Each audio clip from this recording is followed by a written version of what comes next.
Assalamualaikum warahmatullahi wabarakatuh. Waalaikumsalam warahmatullahi wabarakatuh. Halo sahabat Bepom, kembali lagi di podcast Balai Pom di Bengkulu dengan saya Tika selaku host podcast pada hari ini. Pada kesempatan kali ini kita akan membahas tema tentang sadar pangan aman dan waspada keracunan makanan. Tentunya di sini sudah hadir pula narasumber ahli kita dari Dinas Kesehatan Kota Bengkulu, yaitu Bapak Hadi Sutami, SKM MTH. Ya, selamat datang Bapak Hadi ya. Selamat datang, terima kasih atas undangan waktunya kami untuk hadir ke Balai Pom ini. Ya, sehat Pak ya? Alhamdulillah sehat. Bapak, sebelumnya kami mengucapkan terima kasih juga nih Pak sudah berkesempatan hadir ya Pak di podcast kita pada hari ini. Mungkin boleh Pak perkenalan diri dulu kepada sahabat Bepom yang sedang menonton biar mungkin lebih kenal lagi gitu ya Pak. Ya, terima kasih. Assalamualaikum warahmatullahi wabarakatuh. Waalaikumsalam. Nama saya Hadi Sutami, saya bertugas di Dinas Kesehatan Kota Bengkulu di bagian subbagiannya Seksi Surveillance dan Imunisasi. Saya sebagai epidemiolog di Dinas Kesehatan yang bertugas melaksanakan pemantauan pengamatan masalah penyakit dan penyakit potensial wabah. Salah satunya itu adalah keracunan makanan. Seperti itu. Makanan. Gitu ya Pak, menarik sekali nih Pak. Ada Bapak tadi menyebutkan tentang epidemiologi ya Pak? Iya. Ya, epidemiologi. Sejujurnya nih Pak, epidemiologi itu saya baru pertama kali mendengar Pak. Mungkin teman-teman di rumah juga belum banyak tahu ya Pak tentang epidemiologi ini. Mungkin bisa Pak dijelaskan maksud dari epidemiologi itu sendiri seperti apa Pak? Epidemiologi adalah salah satu cabang ilmu di bidang kesehatan. Yaitu definisinya ilmu yang secara intinya ilmu yang mempelajari tentang faktor risiko hal-hal yang berkaitan dengan masalah kesehatan, baik dari pemantauan, pengamatan sampai terjadi kasus itu kita pantau seperti kasusnya. Jadi kita lihat trennya. Misalkan pada bulan ini berapa, jadi kita pelajari kasusnya tersebut mengapa bisa terjadi seperti itu. Intinya seperti itu.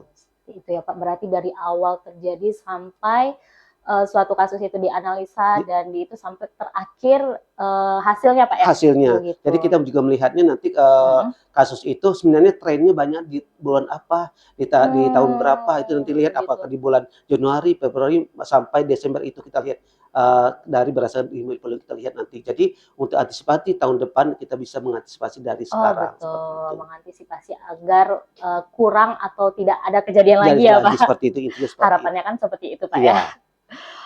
Penerapan dalam pengendalian masalah kesehatan itu seperti apa tadi Pak? Mungkin bisa dijelaskan lagi lebih detail ya Pak? Dalam hal epidemiologi itu kita dalam masalah kesehatan kita pengamatan terus-menerus masalah kesehatan, baik itu penyakit apapun, penyakit menular atau tidak menular, kita amati perkembangannya, apakah dia trennya di berapa, masa inkubasi penyakit, masa inkubasi itu adalah berapa lama penyakit itu bisa timbul dari seorang, dari kita pelajari, kita perhatikan, sehingga bisa kita lakukan tindakan apa yang kita berantas terhadap penyakit tersebut. Begitu ya Pak ya. Menyangkut tema podcast kita pada hari ini ya Pak, yaitu sadar pangan aman dan waspada keracunan makanan. Bapak kan bertugas juga ya Pak, seperti yang Bapak sebutkan tadi di bidang keracunan makanan. Sebenarnya yang Bapak ketahui tentang pangan yang aman dan bebas dari keracunan itu seperti apa Pak? Yang dikatakan pangan yang aman, yang bebas keracunan itu pertama dia layak dimakan, sehat, dan sehat itu dia kebersihannya, kualitasnya, pindah dari penyakitnya, pengolahannya, mulai dari awal pengemasannya sampai siap makan itu harus disajikan dalam bentuk yang aman. Jadi cuci tangan dahulu. Jadi tidak boleh dicampur antara bahan makanan yang langsung bisa diolah atau dengan pengolahan lama. Misalkan daging ayam dengan mie dengan tahu itu tidak boleh dicampur, karena nanti ada infeksi silang terhadap produk makanan yang seperti itu tadi.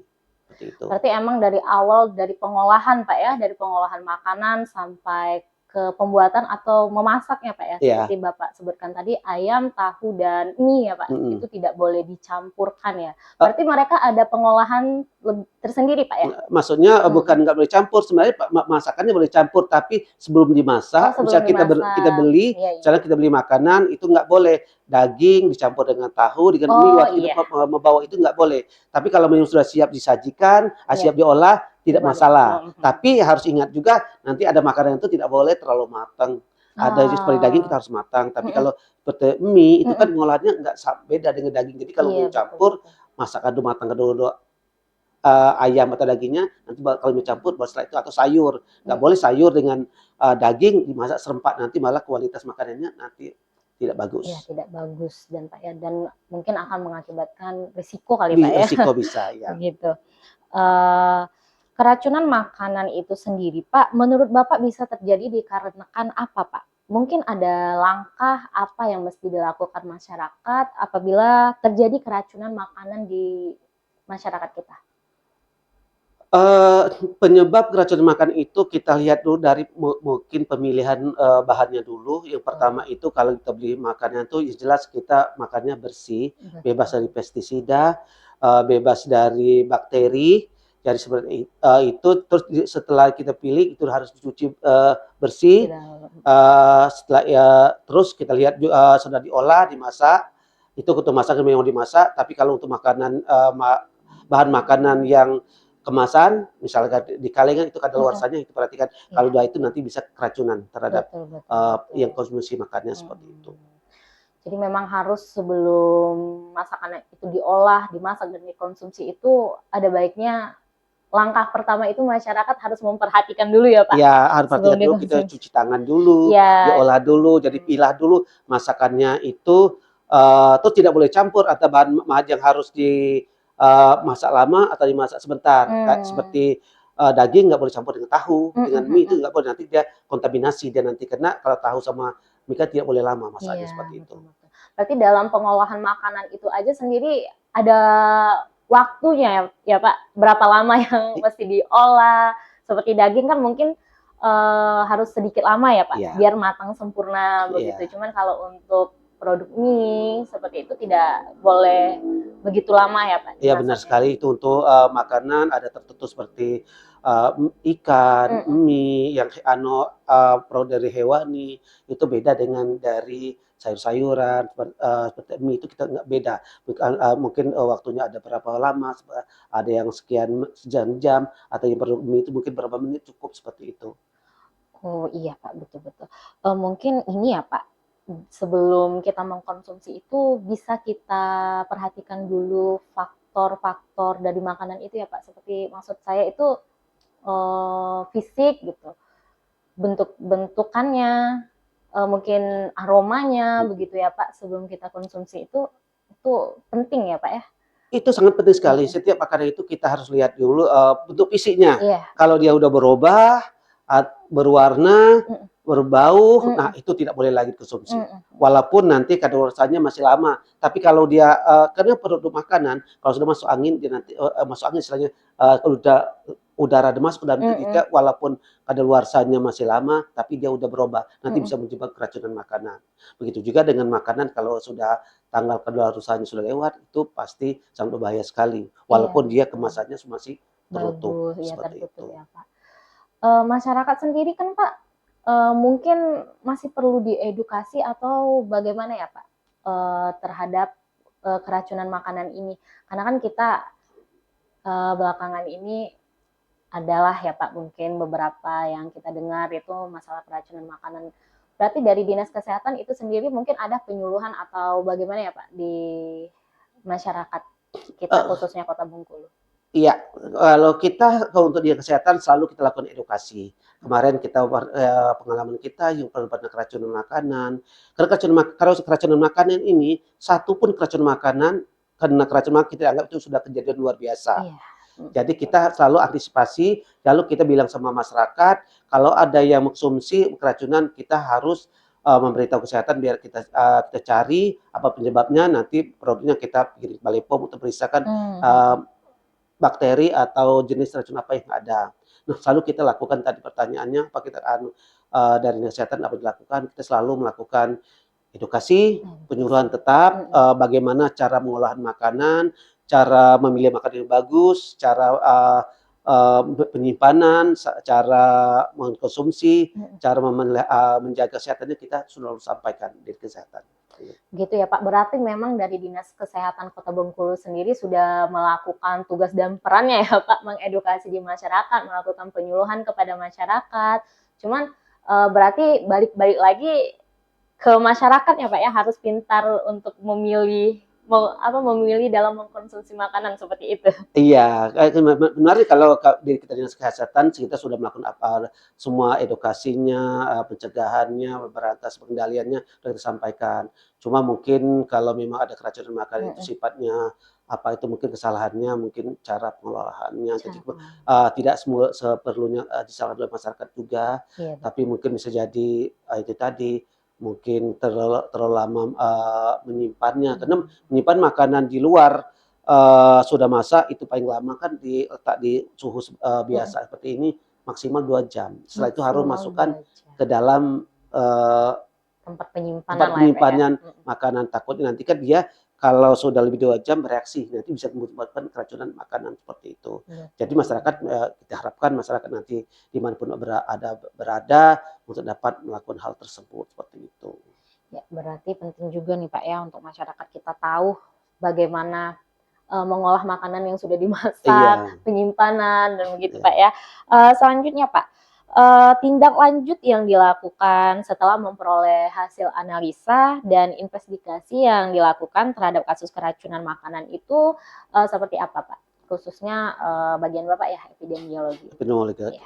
Kita biasa selama ini kalau ada kejadian keracunan makanan itu dapat laporan dari masyarakat, atau siapapun itu, kita pertama kita investigasi dulu. Kita benar atau tidak. Nah, sudah lakukan benar atau tidaknya. Oke, walaupun dia nanti salah kita tetap turun, kita cari. Nah, baru kita namanya penyelidikan epidemiologi. Nanti kita cari, kita kaji semua makanannya apa yang dia makan. Sebagai epidemiologi kita mencari apa yang makan, nanti kita pilih kira-kira makanannya mana yang bisa mengarah tersebut. Nah, di samping itu nanti produk makanan yang dia makan itu kita simpan bagus, nanti tempat penyimpanan yang tidak cepat rusak, mungkin masuk dalam lemari kulkas atau lemari pendingin, nanti kita kirim ke Balai POM untuk mengetahui hasilnya makanan mana yang menyebabkan keracunan tersebut. Nah, setelah kita ketahui hasil, walaupun kita nunggu Balai POM-nya belum nggak hasil itu juga, tapi kita tetap lakukan edukasi kepada masyarakat untuk pencegahan agar jangan sampai terulang lagi hal yang serupa, yang sama di tempat tersebut dan tidak. Nah, kami harapkan juga nanti di tempat lain tidak mengalami keracunan seperti tersebut. Seperti itu biasanya selama ini. Jadi memang harus ada ininya Pak ya, investigasi dari tempat keracunan makanan itu Pak ya, sampai sampel ya Pak? Bisa sampel, dari kita tuh sampai pengolahan makanan di tempat masaknya, itu nanti kita ada kalau untuk penyelidikan epidemiologi kita ada tim, nanti kita sanitariannya dia bagian cara pengolahan makanannya, cara pengolahannya, penempatannya, pengemasan segala macam itu, nah kita ada timnya. Nah, kalau epidemiologi kita melacak siapa aja yang mengkonsumsi makanan tersebut. Biasanya kita tim, dari kita didampingi juga biasanya dari pihak pengamanan, Babinsa atau pihak polisian itu kita dampingi, terus dari pihak penuntut kebijakan Pak Lurah sama Pak RT sampai RW itu biasanya kita dampingi. Karena agak sensitif ya, takutnya nanti kan salah pengertian karena bilangnya memang meracuni padahal bukan maunya yang punya hajatan seperti itu. Betul. Karena sejujurnya keracunan makanan ini tidak ada orang yang mau ya. Iya, karena itu sebenarnya musibah sebenarnya, apalagi niatnya kalau seperti kita tempo hari kerja makan itu kan niatnya baik, tapi kan kita tidak tahu juga bagaimana kok bisa terjadi. Orang kadang-kadang yang menyiapkan ini kan sampai merasa down dan malu karena seolah dia bersalah seperti itu. Padahal keracunan makanan ini ya itu tadi tidak ada yang mau dan kita tidak tahu siapa saja yang bakal mengalami itu ya Pak ya. Seperti itu, karena seperti itu sih. Cuman kita pernah juga ada keracunan makanan itu ada yang cuman satu keluarga, kita pernah nemukan satu keluarga biasanya kayak keracunan jamur, seperti itu kan, ada keracunan makan apa, seperti itu. Tetap kita lakukan investigasi. Walaupun dalam artinya itu walaupun dalam kelompok kecil ya Iya, Pak, tetap. tidak melulu dalam kelompok besar Iya. gitu. Walaupun kata Bapak tadi kayak satu keluarga aja itu harus dilakukan investigasi ya Pak? Investigasi. Jadi kita tetap, yang namanya keracunan makanan itu satu orang pun, kalau dia bilangnya saya sudah makan ini, dia keracunan, kita langsung kita investigasi, langsung kita selamatkan orangnya dulu, terus kita selamatkan apa yang dia makan, nanti kita periksa. Begitu ya Pak ya. Setelah itu Pak, setelah ada beberapa kelompok kecil atau kelompok besar tadi yang mengalami keracunan makanan Pak ya, mungkin ketika Bapak selama ini bekerja di bagian epidemiologi ini Pak ya, keracunan makanan ini, selama ini mungkin ada hambatan atau kesusahan atau bagaimana Pak yang Bapak alami begitu? Sebenarnya dibilang kehambatan enggak juga sih, cuma kadang-kadang kita menggali, kalau keracunan makannya orang ini sensitif sih. Nah, jadi mereka tuh ketakutan. Nanti mungkin ketakutan nanti seolah-olah nanti bakal kami polisikan atau dilaporkan seolah-olah dia sengaja seperti itu. Padahal kita udah bilang, kita polisi pun kita ajak mendampingi kita untuk ini. Kadang-kadang kendalanya seperti jadi untuk menggali bahan olah makanan itu kadang-kadang seperti itu, mereka ketakutan sebenarnya, tapi tidak terlalu bermasalah seperti itu. Terus kedua, kita kan menghadapi hal seperti itu harus dengan pendekatan yang komprehensif, dengan kita nggak harus sekaligus harus terlaksana itu, karena namanya orang yang lagi trauma seperti itu tidak gampang seperti itu kan, apalagi kan merasa ketakutan seperti itu. Berarti banyak dari masyarakat kita itu yang mengalami keracunan tadi itu Pak, ada rasa ketakutan untuk menceritakan Pak ya, menceritakan atau memberikan keterangan begitu. Kalau yang umpama dia keracunan makanan itu karena suatu hajatan, bisa mereka agak ketakutan. Tapi kalau misalnya dia tuh sudah makan dia makan ini sendiri, biasanya dia lancar. Tapi biasanya kalau umpama dia diberi orang, nah yang memberikan itu biasanya ada perasaan juga sih. Padahal kita bilang sebenarnya kita nggak cari, mungkin niat dia melakukan seperti itu, tapi memang ya udah nasib yang dia sakit aja seperti itu, bukan niatnya. Nanti kita keracunan makanan tiap hari itu kan pengolahan makan sudah katanya kami seperti ini, tapi kita juga nggak tahu kenapa bisa jadi seperti itu. Cuma kita jelaskan memang kemungkinannya seperti dari mana ke mana, itu jelasin seperti itu. Gitu ya Pak, sebisa mungkin berarti dari tim Bapak, dari Dinas Kesehatan itu melakukan pendekatan kepada masyarakat itu sendiri ya jelas Pak, ya? Kita pendekatan dulu, nanti kita mungkin tidak semerta-merta kita kesehatan langsung ngomong seperti itu Pak, Mbak, karena kalau kita langsung masyarakat juga kadang-kadang dia nolak, karena jadi kita lewat dari Pak Lurah dulu, kita dulu dari Pak Lurah pendekatan itu ngomong seperti ini, dari polisi juga, ini baru terbuka seperti itu. Karena dia namanya mungkin dia merasa bersalah, karena kan gara-gara makanan dia ibaratnya mendapatkan korban seperti itu. Rata-rata kita apalagi kalau hajatan itu mereka agak ketakutan untuk ini. Tapi biasanya kita walaupun ini kita tetap mengambil lintas sektor atau ke agama, kita ajak Pak Lurah, bisa polisi kita ajak, dan untuk biar penenangan dia mereka juga seperti itu. Berarti memang peran dari pejabat setempat ya Pak, seperti Pak RT mungkin Pak RT, Pak Lurah itu benar-benar dibutuhkan Pak ya, untuk di tim investigasi ini sendiri. Karena yang tahu warganya kan Pak RT. Betul, jadi kan selalu kita tanya warga Bapak berapa, nanti baru kita, karena kalau kita nanyakan yang tempat yang tempat keracunan itu biasanya dia nggak tahu lagi siapa yang dia undang. Karena saking banyaknya. Hajatan ya Pak. Iya, hajatan. Tiap hari kita hajatan kan. Jadi kita Pak RW, jadi Pak RW itu yang undang itu sekian katanya. Jadi kita baru kita investigasinya dari semua yang makan produk tersebut, kita datang, kita wawancari semua. Dia makannya semua, apa? Ya Pak. Ya. Untuk mengetahui penyebab dan hasilnya. Ya, Pak? Jadi kita nanti dalam sudah penulis, nanti kita pilih kira-kira makannya apa yang menyebabkan keracunan. Misalkan nanti kalau kita tanya makan apa tadi, katanya nasi makan, kerupuk makan, sambal makan, ini makan. Nanti kita pilih yang mana yang paling banyak menyebabkan keracunan, yang bukan kita nggak tahu atau tidak, tapi keracunan yang menimbulkan gejala. Jadi ada semua dia suatu hajatan itu dia cuma makan nasi, ayam, sama ikan. Dia keracunan atau tidak, dia muntah atau tidak. Jadi kita biasanya kita tanya dulu yang tempat yang mengadakan hajatan itu, kita tanya, "Mas apa aja saja kemarin?" Nah kita list semua, nanti baru kita datangi, "Bapak Ibu tadi makan apa di tempat hajatan itu?" Seperti itu kita tanyakan, baru kita list. Menarik nih Pak. Ketika terjadi suatu keracunan ya Pak di suatu daerah tadi, katakanlah ini kelompoknya banyak Pak, lebih dari 100 mungkin bahkan 500 lebih begitu ya Pak. Berarti tim dari Dinas Kesehatan itu benar-benar melakukan investigasi tadi dari makanan. Mungkin makanannya kan bukan hanya satu ya Pak, kayak ada nasi, terus ada mie, kemudian ada daging, mungkin ada sop juga, sayur ya Pak ya. Itu kan ada beberapa makanan Pak yang ada dikonsumsi oleh masyarakat. Itu banyaknya makanan dan banyaknya juga masyarakat yang terdampak keracunan makanan tadi. Berarti benar-benar tim Bapak itu melakukan apa ya Pak? Bukan wawancara juga ya namanya.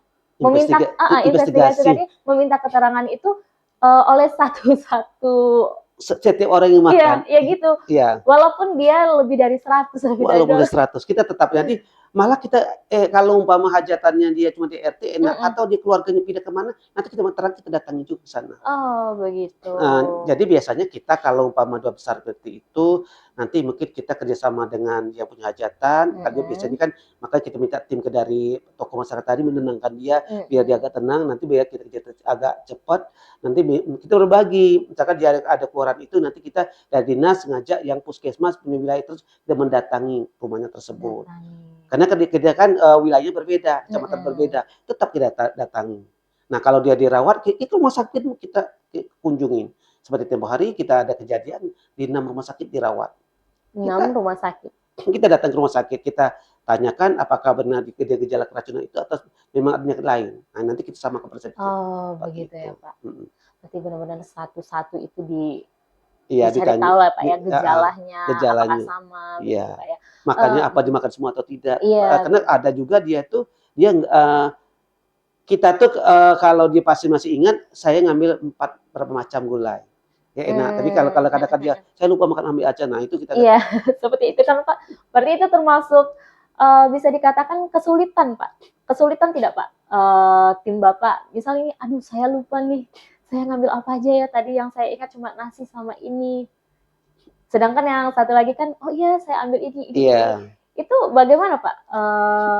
Dari Bapak sendiri menghadapi masyarakat seperti itu? Kita biasanya trik kita catat dulu produk yang ada di rumah yang dia disiapkan tadi, kita catat dulu. Nanti kita pancing, Bapak gimana?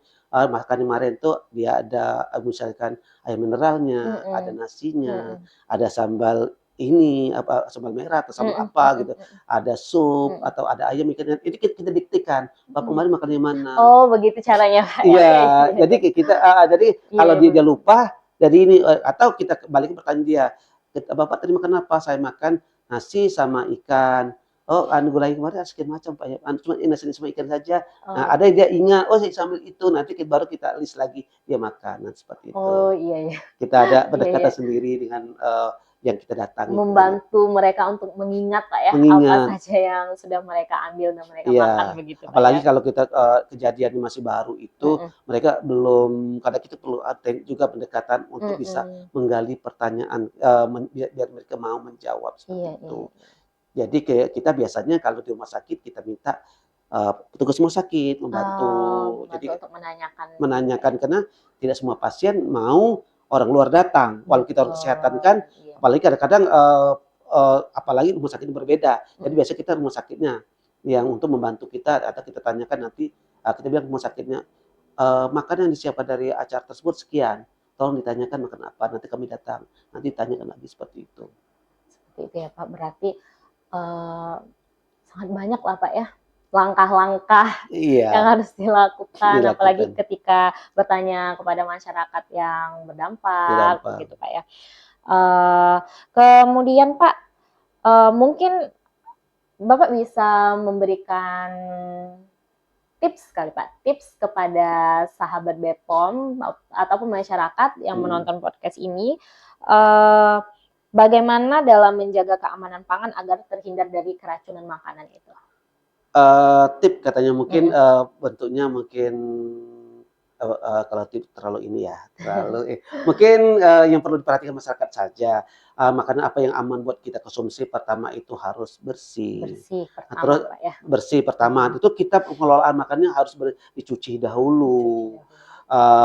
Terus peralatan juga harus bersih juga.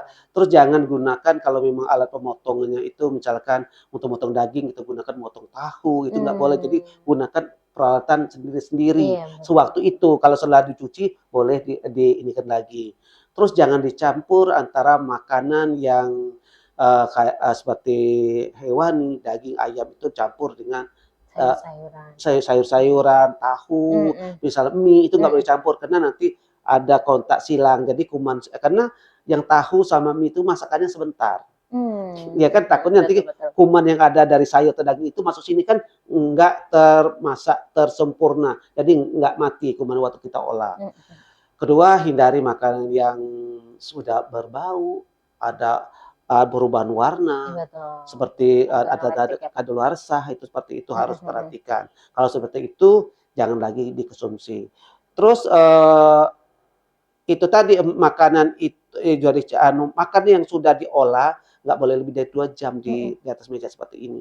Kalau lebih dari 2 jam cepat simpan tempat penyimpanan makanan karena nggak diinikan oleh bakteri atau kuman seperti lalat atau seperti itu. Nih, takutnya nanti menambahkan keracunan walaupun kita olah sendiri tadi kan kita tahu standar, tapi kalau kita penyimpanan tidak benar nanti bisa menyebabkan keracunan bagi kita semua seperti itu. Seperti itu ya Pak, berarti beberapa tips nih tadi yang Bapak sebutkan tadi, yang pertama itu masalah kebersihan ya Pak. Masalah kebersihan dari pangan yang kita akan konsumsi itu kita bersihkan terlebih dahulu, kemudian pangan itu tidak boleh dicampur ya Pak, alatnya Pak ya, berarti harus steril ya Pak, katakanlah harus steril atau harus berbeda ya Pak dengan yang pangan daging, sayur, tahu, mie. Iya, jangan dicampur ya Pak. Jangan takut nanti kontaminasi silang misalnya. Takutnya terjadi kontaminasi silang seperti itu sahabat BPOM. Sangat bagus dan menarik nih tips dari Pak Hadi. Jadi untuk kita masyarakat untuk mengonsumsi pangan itu tadi yang disebutkan, jangan lupa kita perhatikan dulu kebersihannya, kemudian pengolahannya, alat yang digunakan itu seperti apa, sebisa mungkin itu harus menggunakan alat yang steril begitu. Kemudian pengolahannya kita juga harus perhatikan waktu dalam pengolahan ya Pak, waktu dalam pengolahan, kemudian untuk penyimpanannya juga Pak ya, maksimal tadi seperti yang Pak Hadi bilang itu maksimal makanan yang dihidangkan itu tidak boleh lebih dari 2 jam. 2 jam. Jika lebih dari 2 jam itu kita harus menyimpan ya Pak, menyimpan atau segeralah habiskan begitu. Segera habiskan atau disimpan karena takut nanti ada karena makanan itu tidak tahan lama juga, jadi harus simpan di tempat yang sesuai dengan penyimpanannya. Terus ada lagi produk-produk seperti susu itu kan nggak boleh langsung diminum seperti itu, jadi harus pasteurisasi dulu. Jadi nggak boleh nanti malah ada kumannya dari produk kambing dan susunya nanti dari sapinya, nanti kalau minum langsung kan malah timbul penyakit baru lagi dari keracunan juga nanti akhirnya. Iya betul ya Pak, seperti susu itu sendiri kan Pak ada waktu penyimpanannya Pak ya, kayak susu kotak. Saya pernah tuh Pak minum susu kotak itu kayak jam berapa, nanti di sore itu pas kita mau minum lagi udah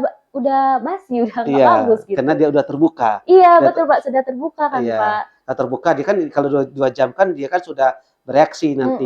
Jadi kan walaupun kita minum sendiri, kalau dia sudah terbuka lebih dari 2 jam dia bereaksi ke kumannya bisa jadi bisa menyebabkan keracunan makanan seperti itu. Walaupun kita sudah simpan di tempat penyimpanan seperti lemari es begitu Pak.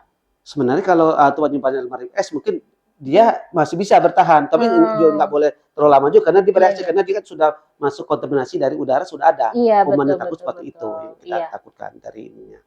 Betul sih Pak, ya betul Pak, karena saya juga sudah mengalami sendiri Pak ya. Terakhir nih Pak, Nggak terasa ya Pak, cepet juga. Terakhir nih Pak, mungkin ada himbauan bagi masyarakat dalam mendukung gerakan masyarakat sadar pangan aman dalam menghindari keracunan makanan Pak. Silakan Pak.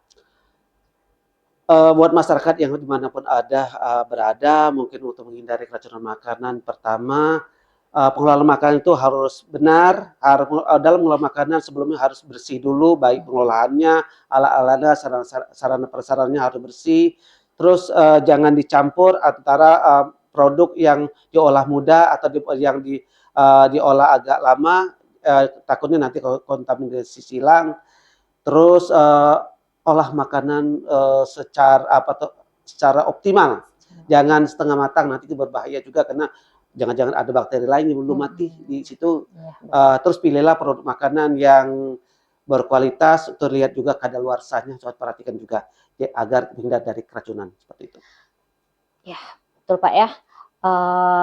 Jadi untuk masyarakat, himbauan dari Pak Hadi tadi untuk menghindari Pak ya, menghindari keracunan makanan. Boleh untuk kita semua yang sedang nonton podcast ini, kepada masyarakat juga perhatikan lagi sayur, daging, olahan yang akan kita masak ya Pak. Itu mulai dari kebersihan yang sudah disebutkan tadi, kemudian cara pengolahan dan cara penyimpanan. Jika ada makanan dari teman-teman yang ingin konsumsi seperti bau yang sudah kurang sedap kali Pak ya, bentuknya berubah dan mungkin kalau seperti mie itu sudah berlendir ya Pak. Pokoknya dari bentuk, aroma dan apa nih Pak, sudah berubah begitu, lebih baik jangan dikonsumsi lagi. Lebih baik jangan kita konsumsi begitu ya, untuk menghindari yaitu tadi ketakutan terhadap keracunan makanan. Kemudian juga masyarakat, sahabat BPOM semuanya, selalu diingatkan kembali sebelum mengonsumsi makanan itu atau menggunakan suatu produk, ada baiknya itu dicek terlebih dahulu secara ceklik ya, cek kemasan, cek label, cek izin edar, dan cek kadaluarsanya. Jadi jangan sampai kita mengonsumsi atau menggunakan suatu produk itu yang tidak jelas atau tidak ada nomor NIE-nya begitu. Karena kita sebagai masyarakat ini harus cerdas juga Pak ya, harus cerdas juga dalam mengkonsumsi makanan atau menggunakan suatu produk begitu. Kemudian kami juga dari Balai POM di Bengkulu menerima permintaan informasi ataupun pengaduan Pak terkait obat dan makanan. Mungkin ada dari Dinas Kesehatan atau dari rekan-rekan ya Pak ya.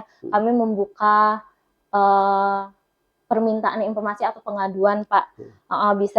Bisa dihubungi melalui nomor WA ULPK Balai POM di Bengkulu di nomor 0811 7389062 begitu. Ya Pak, mungkin ada lagi nih Pak terakhir sebelum kita tutup podcast ini. Cukup ya Pak? Cukup ya, karena podcast ini udah berjalan berapa lama nih Pak? Mungkin kurang lebih setengah jam ya Pak ya. Ya, Balai POM di Bengkulu menolak gratifikasi untuk mewujudkan wilayah bebas korupsi (WBK) dan wilayah birokrasi bersih melayani (WBBM). Bila mana ditemukan adanya pelanggaran, silakan menyampaikan pada saluran pelaporan pengaduan masyarakat atau Adumas Balai POM di Bengkulu melalui Google Form ataupun email. Mungkin di bawah ini ada ya nanti. Serta dapat menghubungi nomor telepon di 0811 7316 570. Ya, mungkin itu tadi ya Pak. Terima kasih Pak atas materi yang sudah disampaikan Pak ya. Edukasi bagi kami dan juga bagi sahabat BPOM yang menonton podcast ini. Terima kasih juga Pak sudah hadir di sini memberikan kami ilmu lah Pak, ilmu baru ini Pak. Terima kasih Pak Hadi ya. Semoga teman-teman yang menonton podcast ini dapat mengambil hal positif yang sudah disampaikan oleh narasumber kita dan dapat bermanfaat dan bisa diaplikasikan di kehidupan kita sehari-hari. Baiklah, saya selaku host podcast pada hari ini mohon pamit undur diri. Mohon maaf apabila ada salah kata. Dan terima kasih juga ya Pak sekali lagi untuk Pak Hadi. Kita akhiri ya Pak ya. Wabillahi taufiq wal hidayah. Wassalamualaikum warahmatullahi wabarakatuh. Waalaikumsalam warahmatullahi wabarakatuh. Adik Sana, jangan lupa subscribe, share, like, dan komen media sosial kita ya.